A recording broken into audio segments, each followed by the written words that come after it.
تعالوا النهارده نعمل مع بعض الكيكه الشتويه القمر دي بطريقه بسيطه جدا وبصوص خطير. تقدري تقدميها وتعمليها بابسط مقادير اقتصاديه جدا بدون بقى جبنه كتير وحليب مكثف. حاجه كده تحفه والصوص مظبوط جدا جدا جدا. متاكده لما تجربوها هتعجبكم جدا. كمان قطعتها. شايفين كميه اللذاذه اللي في الكيكه دي؟ تحفة يا جماعة. شايفين الرول قد ايه؟ القرفة مع الفانيليا ملفوفين والصوص بقى اقتصادي. تابع الفيديو للنهاية، بس اوعي تنسيني في اللايك والشير والاشتراك كمان، وسموا الله وصلوا على الرسول. يلا بينا على طول نشوف عملنا الطعامة دي كلها ازاي بأبسط مقادير وبطريقة اقتصادية جدا جدا جدا. يلا بينا على طول نتعرف على الطريقة والمقادير. السلام عليكم، ازيكم عاملين ايه؟ بصي بقى نخش في الموضوع على طول. احلى كيكة تدفيكي في الجو القافل قوي ده الساقعة جدا ده هي كيكة القرفة او كيكة السينابون. هنعملها النهاردة بطريقة اقتصادية. الصوص بتاعها كله مش هيكلفنا غير قطعة جبنة واحدة او اقل من معلقة واحدة من الجبنة. بطريقة سهلة وبسيطة هتطلع معاكي تحفة. محدش هيفرقها عن اي كيكة سينابون او اي سينابون بتجيبيه من بره. صوصه غالي وفخم كده، هتبقى فخمه جدا حلوه جدا. يلا بسرعه على المقادير. اول حاجه كوبايتين ونص من الدقيق، هديهم واحنا مع بعض كده رشه الملح عشان نركنه على جنب. خلاص، يبقى كوبايتين ونص من الدقيق عليهم رشه الملح. هاخد بيضتين النهارده وظرف من الفانيليا، وهاخد معلقه كبيره من الخل. الخل بيقضي على اي زفاره للبيض، كمان بيدي الكيكه بتاعتنا هشاشه حلوه جدا. معلقه كبيره من البيكنج باودر، وناخده بالمره ونركنه على جنب علشان نخلص بسرعه كده واحنا بنقول المقادير، نبقى احنا خلصنا برضو الطريقه. معلقه كبيره من البيكنج باودر، وممكن ظرف من البيكنج باودر المتوفر عندك. خلاص، يبقى كده كوبايتين ونص دي عليهم رشه ملح، معلقه كبيره من البيكنج باودر. هتديه بقى على جنب لان خلاص مهمته خلصت. تمام. هبتدي بقى دلوقتي. اللهم صل على النبي. هاخد البيضتين، كوبايه حليب، كوبايه سكر، نص زيت، والفانيليا، ومعلقه كبيره من الخل. هضربهم في الخلاط. بس مفيش اسهل ولا ابسط من كده. هضربهم في الخلاط وارجع لكم على طول. ضربته في الخلاط كويس جدا، ولونه بقى فاتح معايا بالشكل ده. اتخلطت كل المقادير والسكر داب في الخلاط زي ما انتم شايفين. معايا بقى المقدار الجاف. هنزل بنص الكميه كده زي ما انتم شايفين الاول بشكل مبدئي، وابتدي اقلب. لو انتي وصلتي معايا لحد هنا في الفيديو، اوعي تكوني لسه ما شجعتنيش باللايك وتضيعي مجهودي. بالله عليكي حطي لي لايك، ولو قدرتي تشيري الفيديو ده لما يوصلك شيريه، لان الواحد بيتعب جدا جدا في القناه ومش لاقيه الصراحه منها اي حاجه. فلو تقدري تشيري الفيديو او تسيبي لي كومنت تحت برضو بيساعد. تحطوا لايكات اللي تقدروا عليه تعملوه، وكتر خيركم. هبتدي اقلب خليط الكيكه بتاعنا بالشكل اللي انت شايفاه ده. نزلت بالدقيق الاول جزء منه كده واقلب في نفس الاتجاه. هحط الجزء التاني، وعايزه انبه ان الفرن بتاعي يا جماعه شغال. طيب، شغال على درجه حراره 180 من تحت بس، مش مشغله شويه. تمام. هنزل كل الدقيق بتاعنا. طبعا في حبه خرجوا بره، مفيش مشكله، هتنفضوا. هبتدي اقلب برضو في نفس الاتجاه بالشكل ده.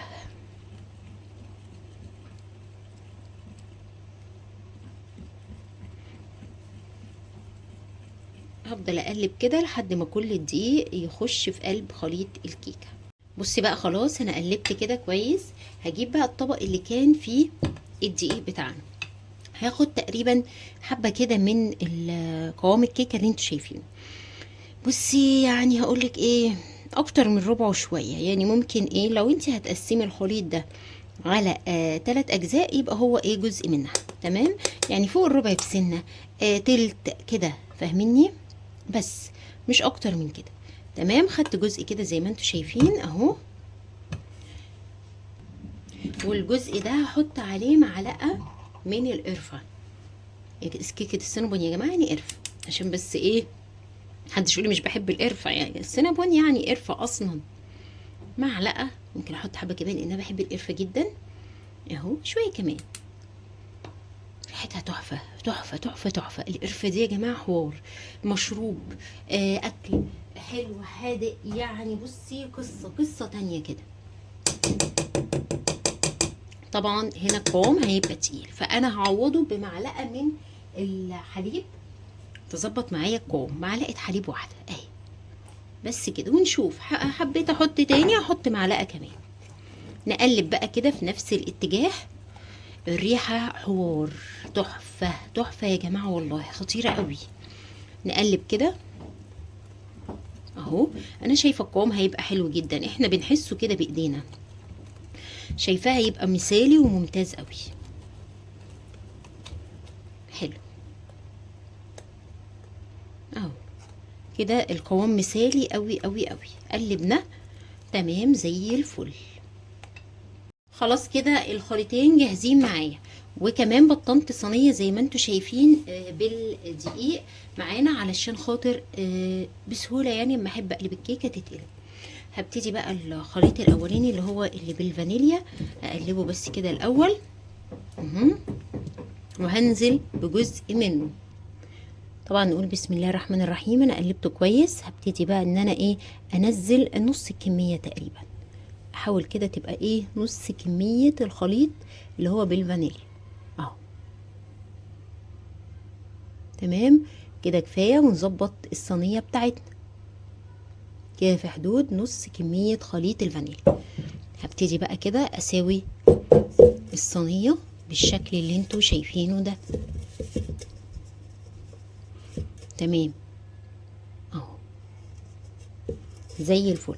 ممكن تكوني شايفه القوام تقيل، بس انا عشان القوام ده يقدر يشيل لي القوام بتاع القرفه، فاهميني؟ لكن في الاخر هما تقريبا زي بعض. انا لو مسيله الكيك عن كده هتبقى مش مظبوطه ابدا من جوه، يعني هتلاقيها في الاخر شكلها النهائي مش حلو ابدا. اهو برضو كده ما شاء الله.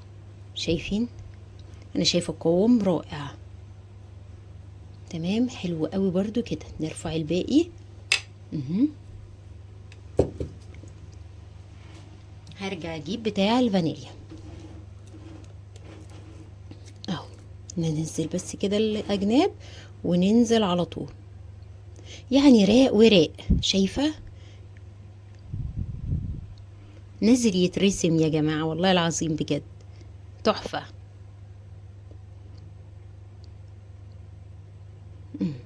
نحاول كده يعني بقدر الامكان اداري القرفه، عايزه اداريها خالص. انا هنزل كل كميه الفانيليا دلوقتي، بس حاول كل القرفه تكون متداريه تحتيها، عشان عارفه عايزه القرفه تبقى في القلب، فاهميني؟ مش في القلب في قلبي، لا في قلب الكيك. اصحى للكلام اهو كده. وهنظبط كل ده دلوقتي. اسفه جدا جدا لو طولت عليكم.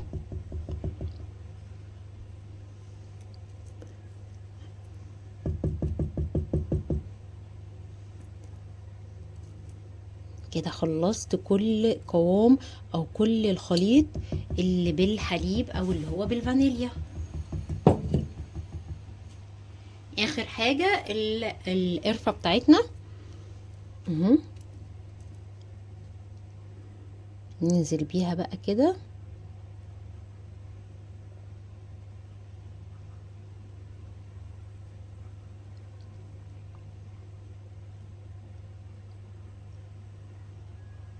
تحفة.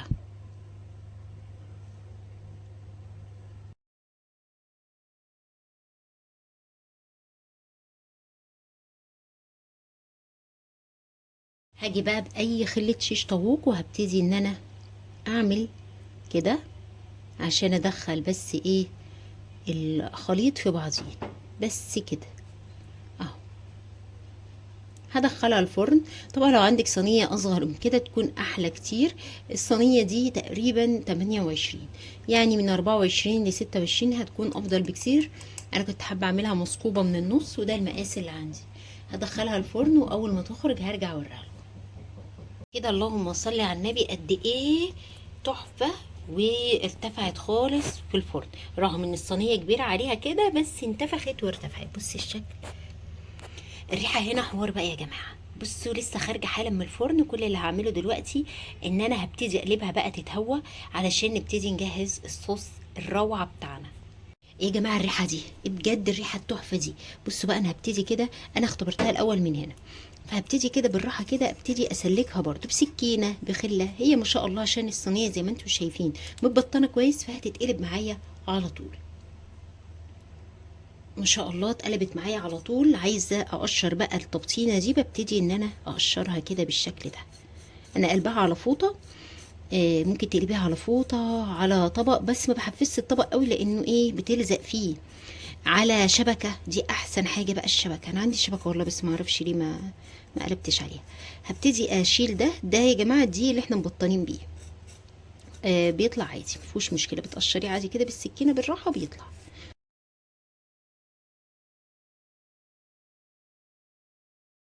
عبال ما الكيكه تبرد نعمل الصوص بتاعنا بتاع السينابون. خلاص هحتاج ربع كوبايه من الحليب، عليها تقريبا معلقه كبيره من الزبده. هدخلهم الميكرويف بقى، تسخن كويس جدا كانه يعني بيغلي، والزبده برضو بتاعتي تسخن وتدوب. تقدري تستخدمي بدل الحليب ميه لو انت حابه، لان احنا لسه هنحط اللهم صل على النبي حليب بودره. فتقدري تستخدمي ميه، وتقدري تستغني عن الزبده انك تستخدمي ربع كوبايه من الحليب المكثف. خلاص، يعني لو هتحطي حليب مكثف مش هنحتاج لا زبده ولا سكر. تمام.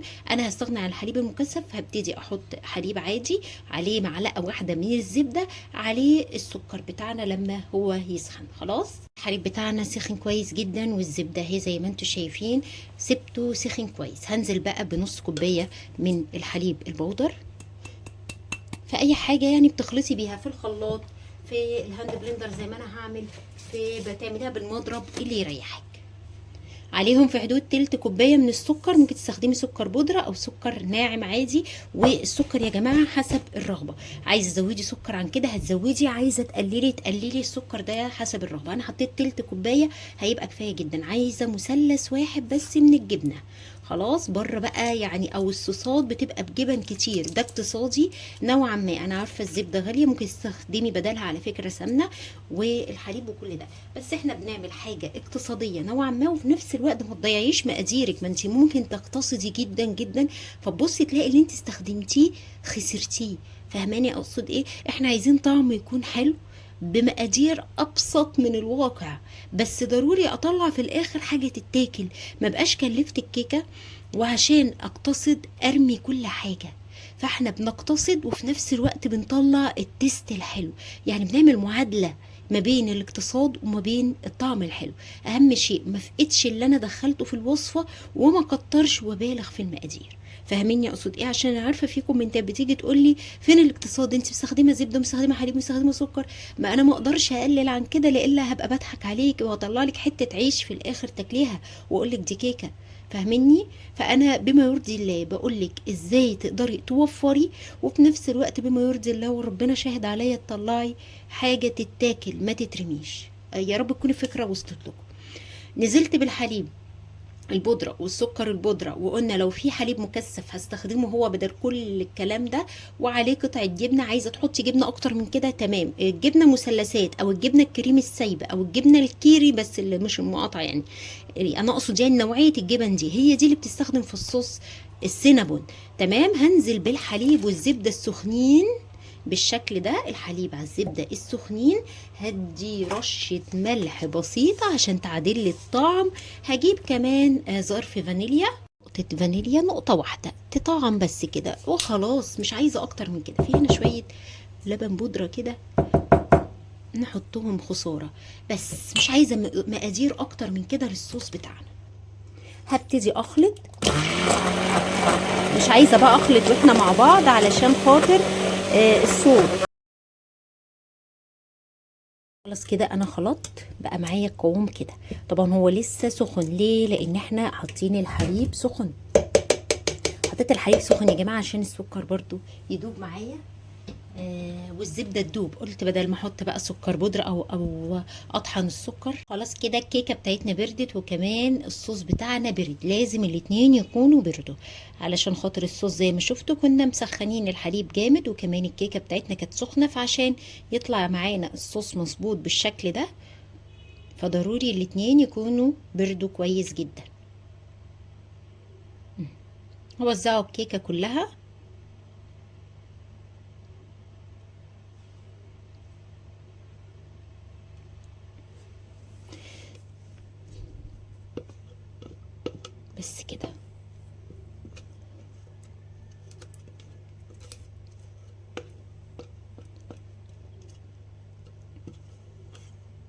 حلو جدا جدا جدا واقتصادي وطعمه تحفة تحفة، كأنه في حليب مكثف. ده طبعا علشان خاطر معلقة الزبدة مع الحليب البودر اداني نفس التست. طبعا ممكن تكتفي بكده، او لو عندك صوص التوفي او صوص الكراميل ممكن تضيفيه، او صوص شوكولاته، اي صوص خضر، اي حاجه حابه تضيفيها بعد كده تقدري تضيفيها، او تكتفي بالشكل ده. انا هزود كده شويه صوص توفي كده بسيط اهو. ممكن تزودي عليه رشه قرفه، هيبقى تحفه. بس كده شايفين اللذاذه، شايفين قد ايه خطيره وشكلها تحفه وريحتها تحفه جدا. وبالصدفه كمان النهارده الجو بيمطر، فهتبقى يعني ليله شتويه كده حلوه. حته كيكه جميله بالقرفه مع كوبايه حليب بالقرفه او شاي بالحليب، اللي يعجبكم. حاجه خطيره بجد. يلا نسمي الله ونقطع حته بقى كده مع بعض ونتفرج عليها من جوه. نقول بسم الله الرحمن الرحيم.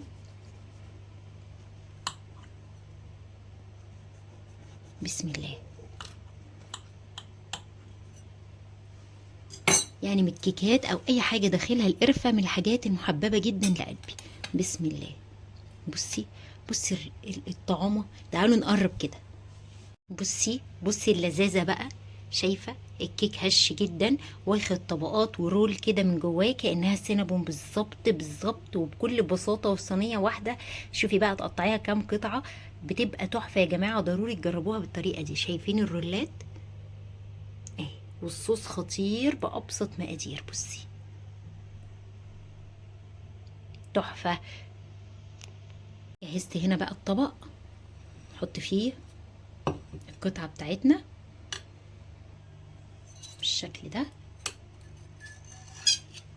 قمة اللذاذة بجد. حابة بقى انتي تزودي اي صوص تاني عليها زودي. نحط شوية كده من الصوص بس. خطيرة. وممكن ناخد كمان من هنا